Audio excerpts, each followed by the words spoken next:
Good morning, y'all. I'm moving away from Galatians today and talking about one of my favorite stories that involves an animal. If God can give an animal the ability to vocalize what's going on in its less than advanced brain as ours, then there's more to just saying. I mean, so many people say, oh, animals aren't in heaven. Animals don't go to heaven. Whatever. If Earth is like a pale reflection or a murky reflection of heaven, why wouldn't there be animals? Why is, as they say in the Revelation about the white horses, all that. Duh. And then the NDE people seeing plants and animals. What? It's not a big fluffy cloud you sit on. Anyway, I digress. I'm going to talk about Balak sent for Balaam and Balaam's donkey. This is when the Israelites were in Exodus, leaving Egypt and coming to the promised land with Moses and Joshua and all that. This is from Numbers chapter 22. Then the children of Israel moved and camped in the plains of Moab on the side of the Jordan across from Jericho. Now Balak the son of Zippor saw all that Israel had done to the Amorites, and Moab was exceedingly afraid of the people because they were many. And Moab was sick with dread because of the children of Israel. Moab is a place. So Moab said to the elders of Midian, now this company will lick up everything around us as an ox licks up the grass of the field. They're going to eat us up and tear us up. And Balak the son of Zippor was king of the Moabites at that time.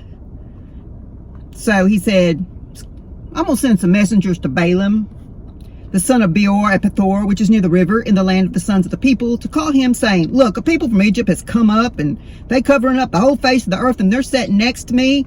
Now, come on, please curse this people for me, for they are too mighty. Perhaps I shall be able to defeat them and drive them out of the land, for I know that he whom you bless is blessed, and he whom you curse is cursed. That's a text message from my granddaughter telling me to hurry up. So the elders of Moab and the elders of Midian departed with the diviner's fee, because he was a seer, sort of a medium. He could see beyond the veil, so they're bringing him a diviner's fee in their hand. And they came to Balaam and spoke to him the words of Balak. And he said to them, hey, y'all stay here tonight, and I'll bring back word to you as the Lord speaks to me. So they spent the night. Then God came to Balaam and said, who are these men with you? I mean, he knew. He just wanted to see what Balaam was going to answer. So Balaam said to God, Balak, the son of Zippor, the king of the Moab, has sent to me saying, look, all these people came from Egypt. They covered up the whole earth, and now curse them for me, so I can overpower and drive them out. And God said to Balaam, hey, you shall not go with them. You shall not curse the people, for they are blessed. So Balaam got up in the morning and said to the princes of Balak, go back to your land, for the Lord's refused to give me permission to go with you. So they went back to Balak and said, hey, Balaam says he can't come with us. So Balak sent more and brought a bunch of gifts and honorable things and kind of trying to bribe old Balaam. And they were like, hey, please let nothing hinder you from coming to me, for I will certainly honor you greatly, and I will do whatever you say to me. So come curse this people for me. So Balaam answered and said to the servants of Balak, though Balak were to give me his house full of silver and gold, I could not go beyond the word of the Lord my God to do less or more. Now therefore, please, you also stay here tonight, that I may know what more the Lord will say to me. So God came to Balaam at night and said, hey, if the men come to call you, and rise and go with them, but only word you're going to say, which what I speak to you, that you shall do. So Balaam got up in the morning, saddled his donkey, and went with the princes of Moab. Then God's anger got raw. God was aggravated because Balak went with them, because he knew he wasn't supposed to begin with. And the angel of the Lord, and this is capital A, so this could be an appearance of a material presence of pre-manifestation of Jesus, or this could be one of the leading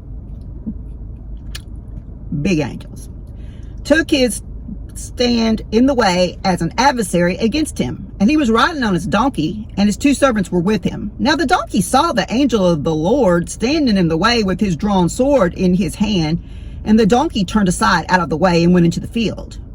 So Balaam struck the donkey to turn her back onto the road. Then the angel of the Lord stood in a narrow path between the vineyards, with a wall on this side and a wall on that side. And when the donkey saw the angel of the Lord, she pushed herself against the wall and crushed Balaam's foot against him. So Balaam started beating her again, poor old donkey. Then the angel of the Lord went further and stood in a narrow place where there was no way to turn either to the right or the left. And when the donkey saw the angel of the Lord, she laid down under Balaam. So Balaam's anger he was just so mad at this poor donkey. He started beating her with his stick. Then the Lord opened the mouth of the donkey, and she said to Balaam, "What have I done to you, that you have ever struck me 3 times?" And Balaam said to the donkey, it didn't occur to him this donkey is talking. "Because you have abused me, I wish there were a sword in my hand, for now I would kill you, donkey." Kind of makes me think of Donkey and Shrek. So the donkey said to Balaam, "Am I not your donkey on which you've ridden ever since I became yours to this very day? Was I ever disposed to do this to you? Have I ever behaved this way?" And he answered the donkey, "No." Then the Lord opened Balaam's eyes, and he saw the angel of the Lord standing in the way with his drawn sword in his hand, and he bowed his head and fell flat on his face. And the angel of the Lord said to him, "Why have you struck this donkey 3 times? I have come out to stand against you, because your way is perverse before me. The donkey saw me and turned aside from me. These 3 times, if she had not turned aside from me, surely I would have also killed you by now and let that donkey live." So that donkey, an animal, can have more respect for the Lord than a human. Think on that.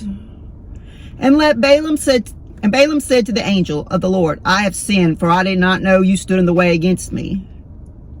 Now, therefore, if it displeases you, I will turn back." Then the angel of the Lord said to Balaam, "Go with the men, but only the word that I speak to you, that you shall speak." So Balaam went with the princes of Balak.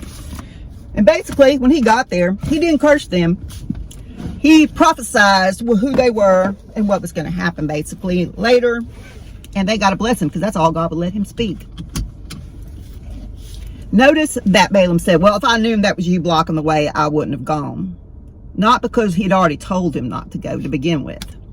But the donkey perceived the Lord and stopped. Look at your animals a little differently sometimes. Maybe they see things you don't, perceive things you don't. And be careful how you treat them. Have a wonderful day.